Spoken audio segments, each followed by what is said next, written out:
عالمی تنازع کے پیش نظر دنیا بھر میں اسرائیلی فوڈ چینز کا بائیکاٹ جاری ہے۔ واشنگٹن کے شہر سیٹل میں قائم معروف کافی برانڈ اسٹاربکس کارپوریشن کو بڑا جھٹکا، کمپنی دیوالیہ ہونے کے قریب، بائیکاٹ کا اثر نظر آنے لگا۔ اسٹاربکس کارپوریشن میں عالمی سیاسی تناؤ تیزی سے پھیل رہا ہے، کیونکہ 16 نومبر کے ریڈ کپ ڈے پر پروموشن کے بعد سے صرف 19 دنوں میں مختصر عرصے میں اسٹاربکس کے شیئرز میں 8.96% کی کمی واقع ہوئی ہے، جبکہ کمپنی کو اب تک تقریباً $11 بلین کا نقصان ہو چکا ہے، جس سے کمپنی کی کل مالیت 9.4% ختم ہو گیا ہے۔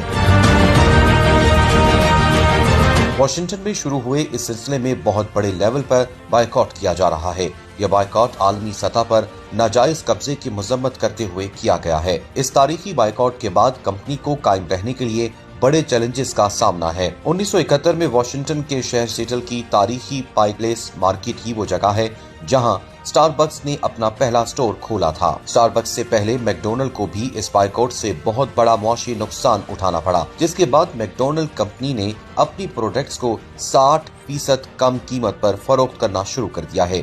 یہ بائیکاٹ دنیا بھر میں جاری ہے۔